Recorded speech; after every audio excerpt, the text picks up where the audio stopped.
Bismillah. Bismillahirrahmanirrahim. Assalamualaikum warahmatullahi wabarakatuh. Alhamdulillah. Alhamdulillahi rabbil alamin. Wa bihi nasta'in ala umuri dunya waddin. Wassalatu wassalamu ala ashrafil anbiya'i wal mursalin Sayyidina wa maulana Muhammadin wa ala alihi wa sahbihi ajma'in. Amma ba'du. Subhanaka la ilma lana illa ma 'allamtana innaka antal alimul hakim. Rabbi shrah li sadri wa yassirni amri wahlul 'uqdatam min lisani yafqahu qawli.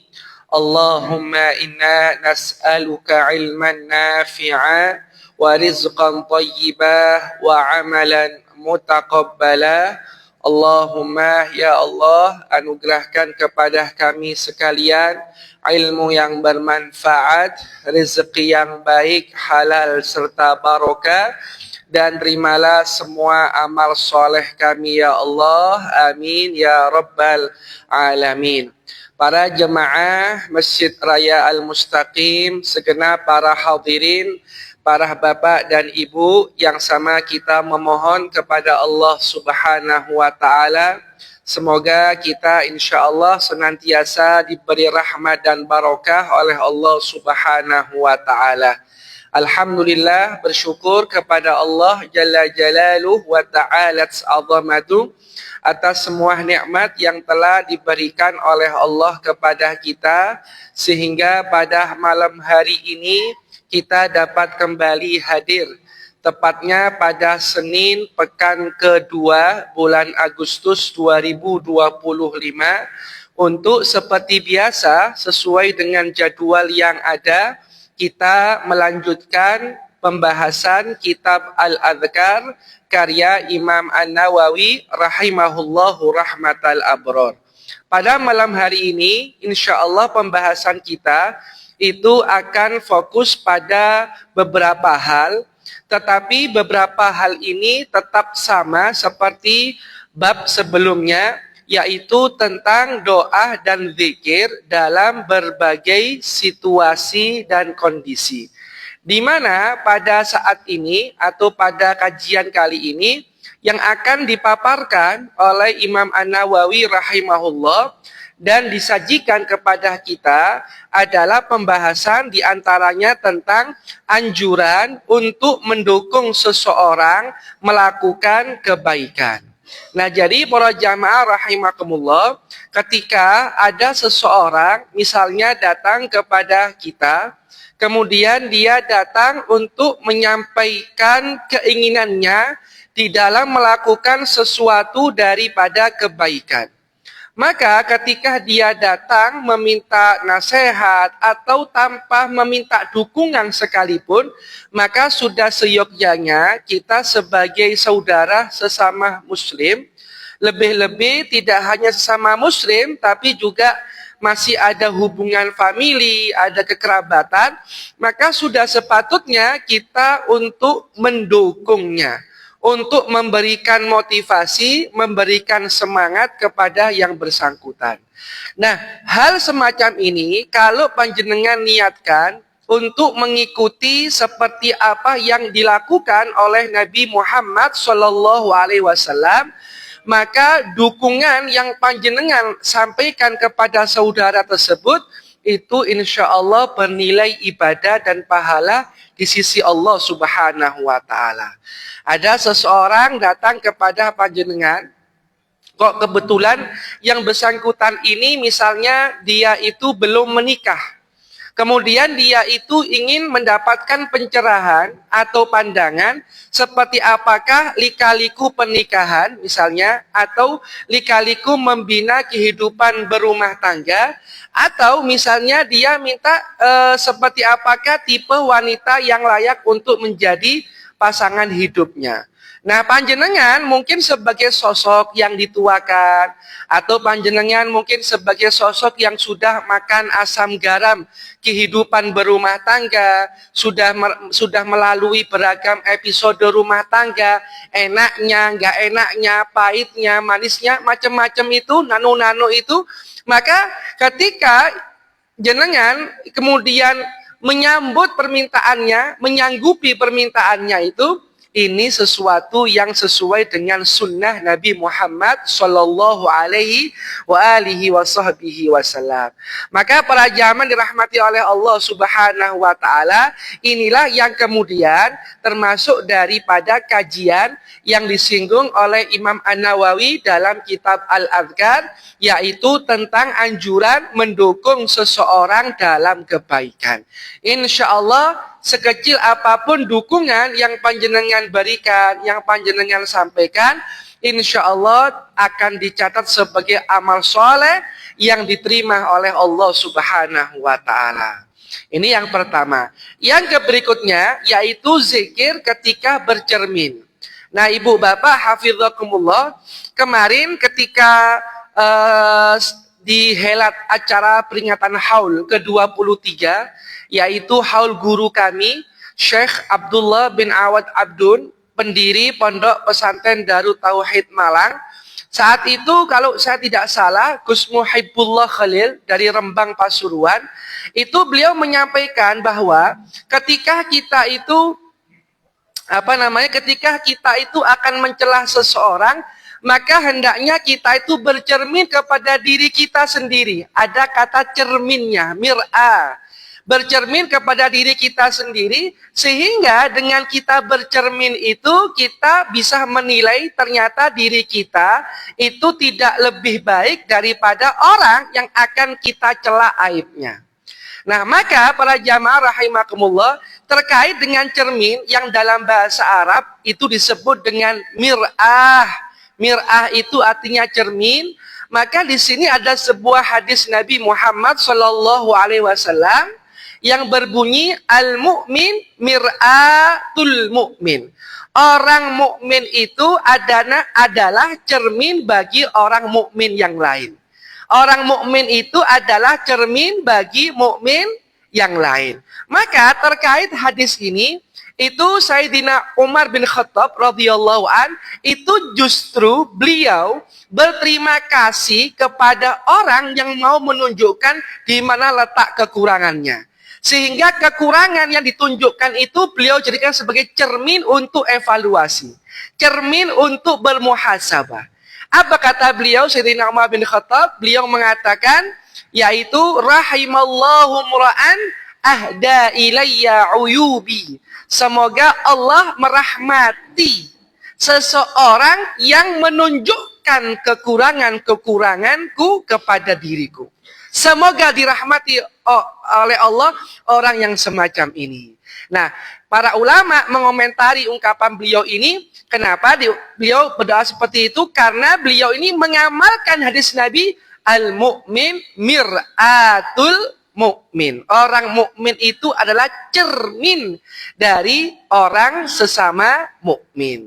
Maka ibu bapak hafizakumullah, ini kaitannya dengan masalah cermin ya. Akhirnya saya juga menyinggung tentang soal cermin diri kita untuk melakukan introspeksi dan evaluasi. Nah, dalam kaitan Al-Adhkar ini, Imam Nawawi menyebutkan tentang zikir ketika kita bercermin. Di sini diriwayatkan dari Sayyidina Ali bin Abi Thalib radhiyallahu an, bahwa ketika Nabi Shallallahu Alaihi Wasallam bercermin di depan kaca, ya, beliau membaca doa. Doanya atau zikirnya adalah Alhamdulillah Allahumma kama hassanta khalqi fahassin khuluqi. Nah, niki bedanya apa antara yang pertama dengan yang kedua? Hurufnya sama. Ada kha, lam, qaf dan ya. Yang pertama itu, yang kedua juga seperti kha, lam, qaf, ya. Apa bedanya? Bedanya ada pada harokatnya. Yang pertama itu khalqi. Khoknya di fathah. Nggih, khoknya di fathah, lamnya di sukun. Kalau yang kedua, khoknya di dhamma, lamnya juga di dhamma. Maka doa ini para jamaah ini mengantarkan seseorang itu untuk menyadari bahwa keindahan fisik itu jangan sampai diutamakan begitu saja sehingga melupakan keutamaan budi pekerti. Ya, artinya boleh kita menjaga penampilan, menjaga diri, menjaga fisik kita, bagus itu. Tapi jangan sampai karena fokus dengan fisik sampai lupa untuk menjaga penampilan akhlak, penampilan sebagai seorang mukmin yang berakhlak mulia. Doanya, alhamdulillah, segala puji bagi Allah. Allahumma, ya Allah, kama hassanta khalqi, sebagaimana engkau telah memperbaiki, telah memperindah ciptaanku, memperindah penciptaanku, fahassin khuluqi, maka perbaikilah, indahkanlah juga akhlakku, indahkan juga akhlakku. Insyaallah ibu bapak, ya, insya Allah sudah sering mengamalkan doa yang satu ini.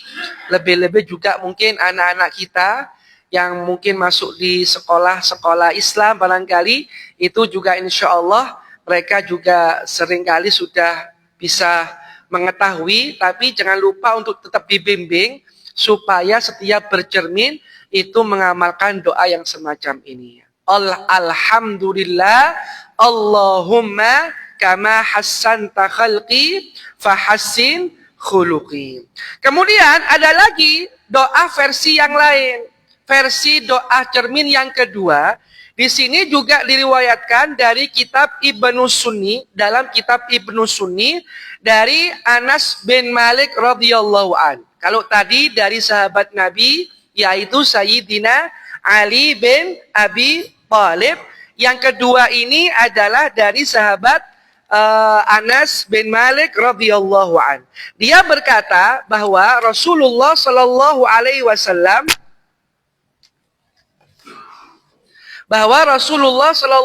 wasallam apabila beliau melihat cermin, beliau membaca doa.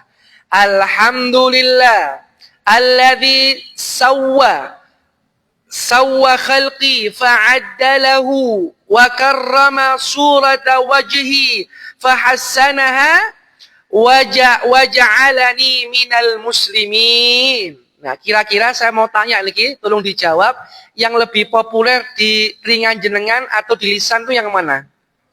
Pertama nggih, yang kedua mungkin baru sekarang dengar.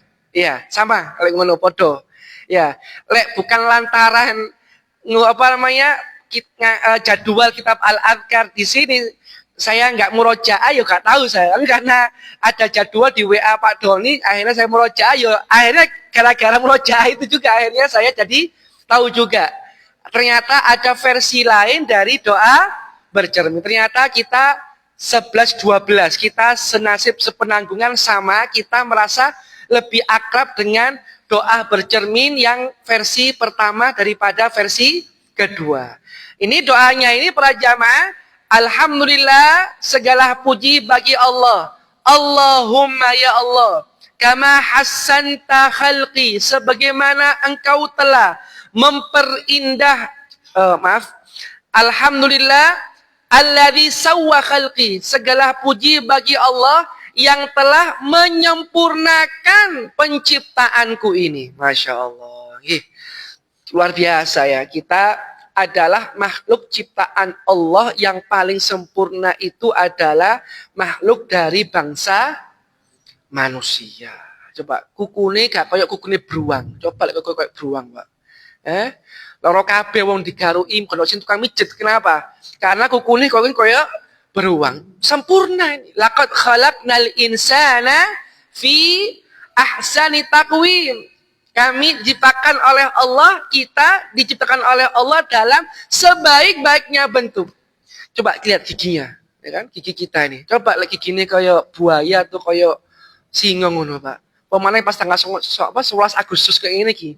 Singone singa Edan, karena pas ulang tahunnya Arema kan hari ini seperti itu. Coba, alhamdulillah kita diciptakan oleh Allah dengan sebaik-baiknya bentuk.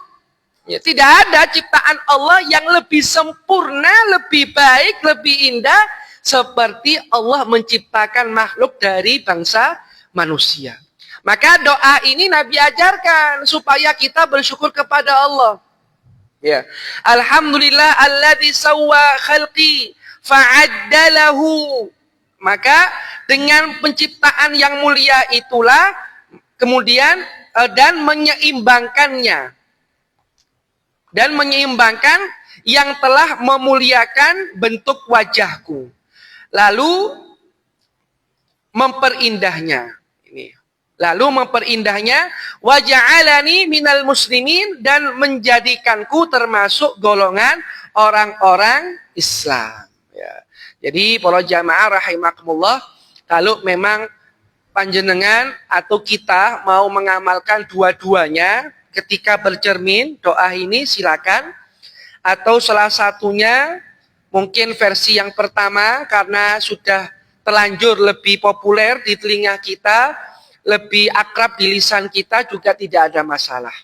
Namun juga tentu sangat baik kalau kemudian kita bisa mengamalkannya secara bergantian.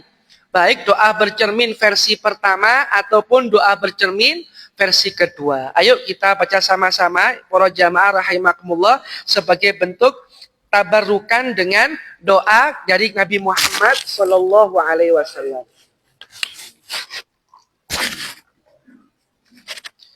Bismillahirrahmanirrahim. Alhamdulillah. Allahumma kama hassanta khalqi fahassin khuluqi. Alhamdulillah alladzi sawwa khalqi fa'addalahu wa karrama surata wajhi fahassanaha waja'alani minal muslimin. Alhamdulillah. Baik para jamaah, itu adalah subbab atau subjudul tentang zikir ketika bercermin.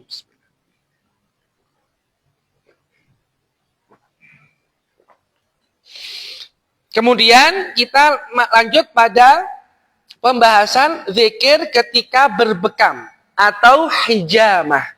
Siapa di sini yang sering bekam? Sering bekam? Pak Arif sering bekam? Iya, sering bekam ya. Atau yang pernah bekam? Yang pernah bekam siapa? Dalam hidupnya yang pernah bekam? Ada? Oh banyak ya. Lumayan. Yang penting yang lain nggak pernah bekam. Kenapa ini? Takut? Takut ya? Kenapa takut? Takut bayarin, takut apa nih? Iya. Para jamaah rahimakumullah ya. Di sini Ustaz Salim Nur itu enggak ngajar juga enggak Ustaz Salim Nur? Yai Salim Nur ngajar ya di sini ya, juga ada jadwal ya. Nah, Ustaz Salim Nur itu termasuk orang yang bisa saya katakan orang yang kecanduan gitu ya, kecanduan bekam. Beliau sering bekam, bahkan kalau tidak salah itu seminggu atau pokoknya dalam sebulan itu wajib bagi beliau untuk berbekam. Ya, coba Ustaz Salim beliau nanti kalau beliau datang ke sini coba nanti tanyakan seperti itu. Itu para jamaah luar biasa memang bekam ini. Silakanlah kalau saya menunjukkan terlalu waktunya habis nanti silakan jenengan searching sendirilah, googling sendiri daripada manfaat berbekam seperti itu. Ya, luar biasa para jamaah. Maka kemudian ketika kita berbekam itu ada doanya. Dan hebatnya adalah sunnah Nabi yang satu ini, yang bekam ini, ketika dikeluarkan darahnya itu hanya darah kotor yang dikeluarkan. Hanya darah kotor. Berbeda ketika misalnya kita ikut donor darah. Nah, itu kan memang darahnya dikeluarkan, kemudian nanti akan apa? Disulih. Ya, disulih ya, gitu ya, disulih mana darah yang bersih, mana darah yang mungkin kotor, sehingga yang kotor dibuang, yang mungkin dibuang ya mungkin ya. Kemudian yang bersih itulah yang digunakan untuk sebagai donor darah itu, seperti itu. Hakata. Ini para jamaah rahimakumullah, ya, saya sendiri juga sudah setahun lebih nih nggak berbekam. Ya, memang luar biasa ya, saya merasakan sendiri itu pernah bekam di kepala, dan demi itu saya rela tak gunduli itu tengah-tengahnya ini. Karena tengah-tengahnya itu kok elek ya, akhirnya saya gundul semuanya demi untuk bisa dibekam ini. Saya gundul semuanya, kemudian saya coba, kebetulan memang yang bekam ini teman saya sendiri, teman satu angkatan di kampus. Lalu bila saya bilang, itu tolong sekalian bekamin di sini, seperti itu. Tapi dia memang menyarankan untuk di kepala itu jangan terlalu sering. Karena sesungguhnya bekam di area punggung itu sudah cukup untuk memenuhi kebutuhan dari kesehatan. Tapi sesekali nggak apa-apa di kepala, seperti itu. Ya, nggak apa-apa di kepala, tapi jangan terlalu sering. Subhanallah, coba saya di sini Pak, enak, enteng. Badan itu terasa ringan sekali itu. Saya bangun tidur itu kayak capek-capek, atau padahal tidurnya lama, tapi bangun tidur kayak aduh kok nyeri otot, nyeri ini ya. Itu enteng, enak.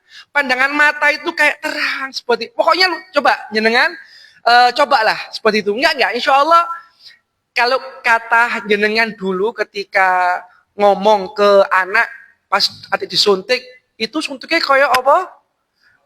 Kayak dicokot semua tuh, kayak apa, di karet ya, diceteki ambek karet.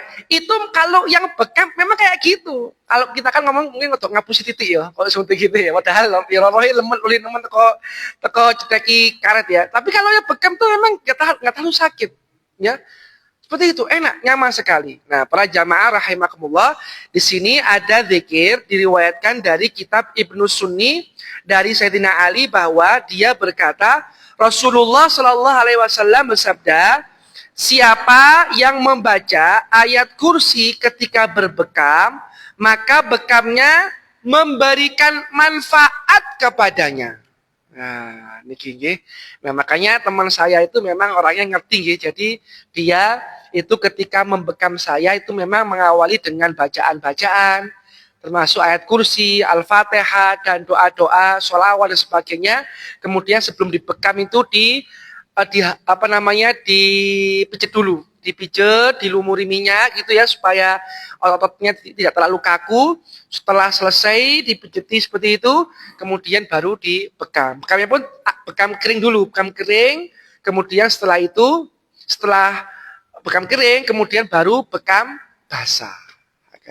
Ya, bekam kering itu artinya bekam aja tapi nggak pakai dikasih suntik itu jarum itu. Kalau setelah bekam kering kan kemudian kan nampak pori-porinya itu, baru kemudian ditembakkan daripada jarum cetek, kemudian baru dibekam basah itu. Subhanallah ya, itu betul-betul saya dilihat sendiri.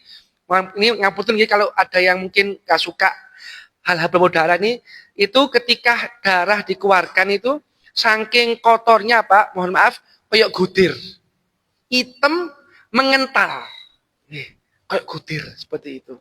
Nah, jangan semerap dede, dede tuh darah ayam sing dibekukno itu kan haram kan, itu kan nggak boleh, itu kan haram kan, darah kan, ya kayak gitu itu Pak, artinya kentalnya itu kekentalannya seperti itu ya, bagi yang itu. Dan dia punya cerita juga, ada seorang mantan pemabuk itu ya, dia pengen dibekam itu.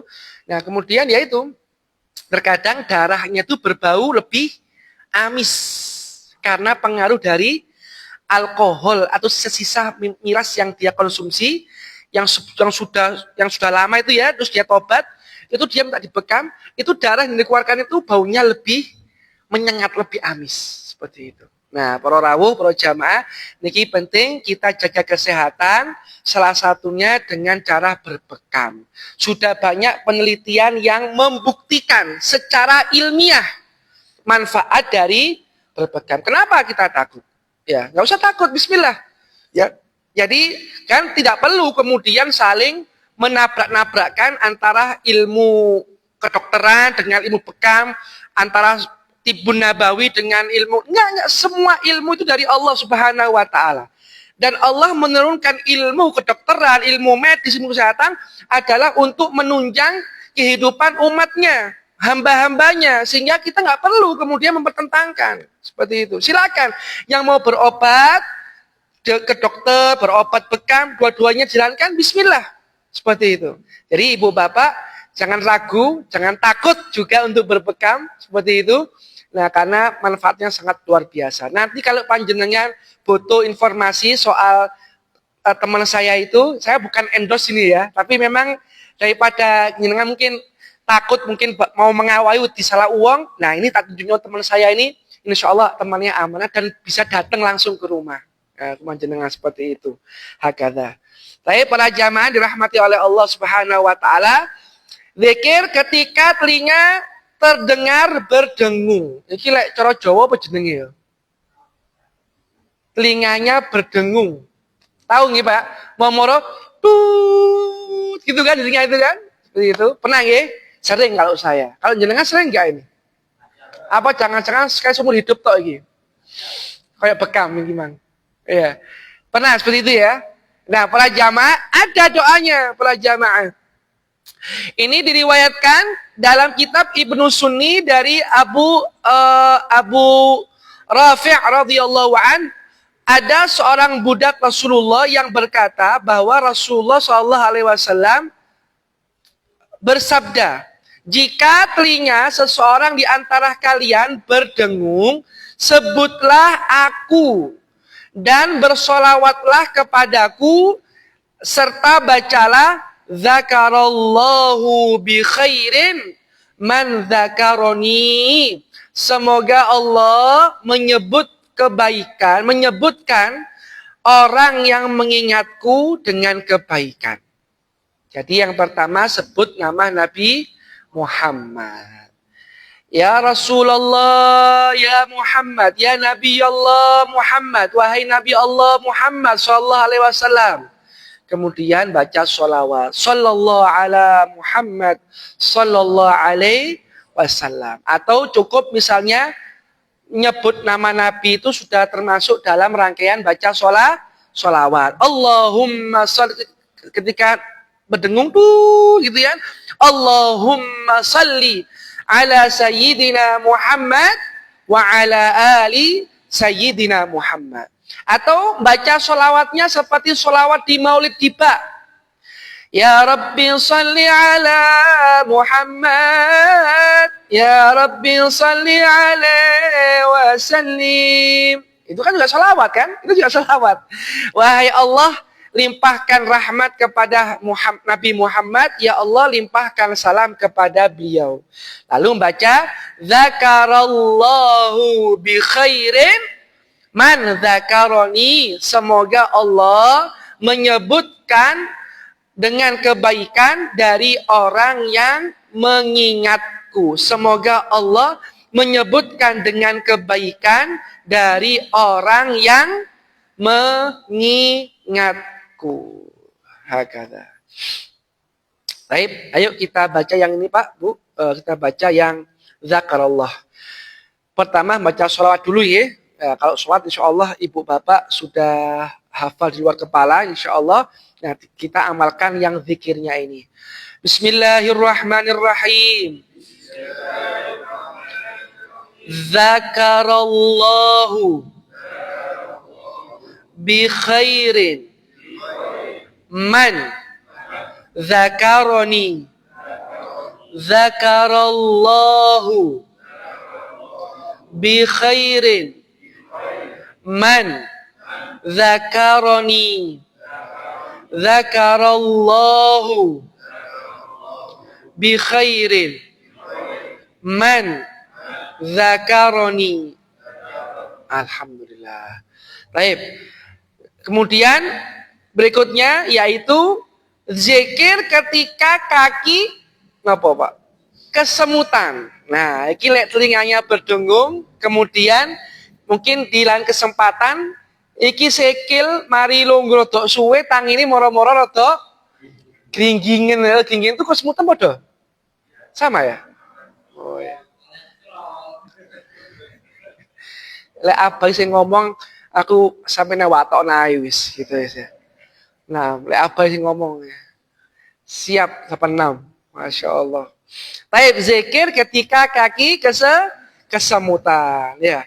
Telah kami riwayatkan dalam kitab Ibnu Sunni dari Al-Haytham bin Hanashi radhiyallahu an, yang mana ia berkata kami bersama Ibnu Umar radhiyallahu an. Tiba-tiba, nah, jadi si periwayat hadis ini sedang bersama Ibnu Umar. Tiba-tiba kakiku ini kesemutan. Lalu dia mengatakan, yaitu Ibnu Umar radhiyallahu anhuma, anaknya Sayyidina Umar mengatakan, sebutlah orang yang paling engkau cintai. Wah, sebutlah orang yang paling engkau cintai. Lalu dia menyebut, yaitu ya Muhammad. Siapa yang Muhammad? Nabi Muhammad sallallahu alaihi wasallam. Ya Muhammad. Maka setelah itu dengan serta-merta ya, dia merasa seperti terlepas dari ikatan, yaitu ikatan dari kesemutan.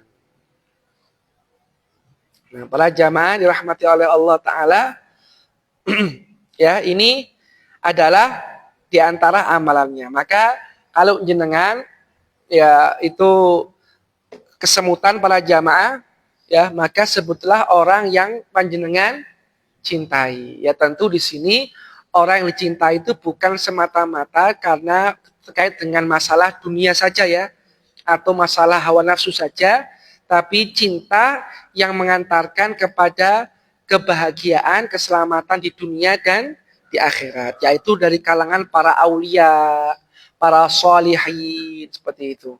Ya, jadi bukan semata-mata ya bojoku misalnya, tapi ya lebih afdol lagi adalah orang-orang yang jelas-jelas dalam catatan sejarah hidupnya itu adalah orang minas sholihin wal aulia, ya, para wali songo, ya, kesemutan.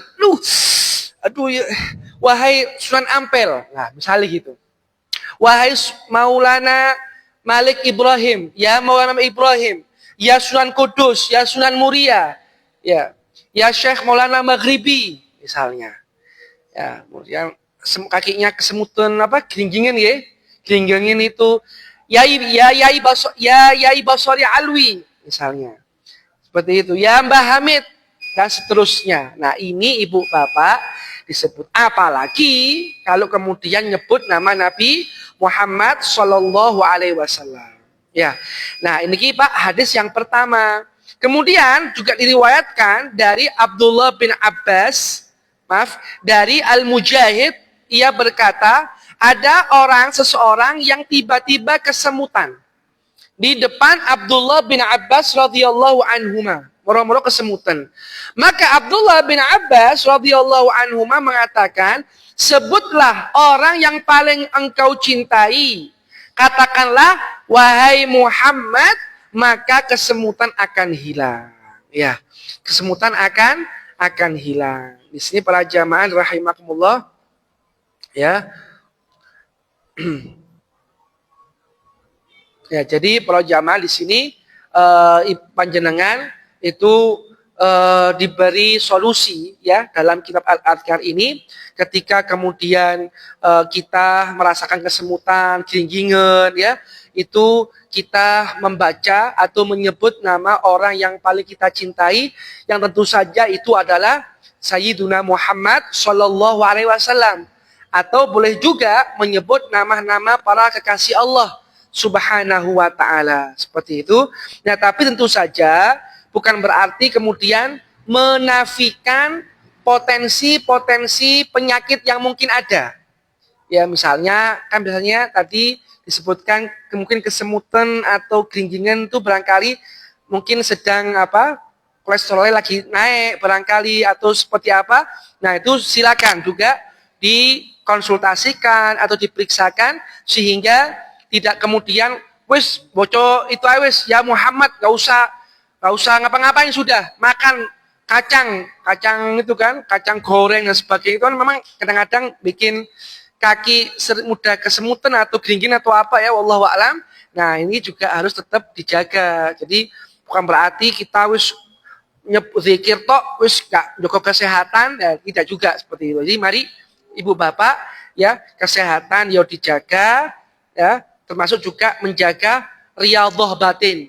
Ya, ada riyadhah olahraga olahraga ya, ada juga olah jiwa seperti itu. Nah, olahraga, olah jiwa, menjaga zahir, menjaga batin sama-sama diamalkan. Insya Allah ya.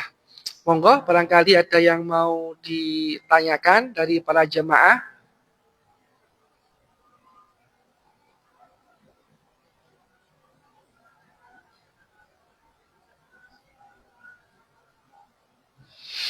Ada mau bertanya? Yes.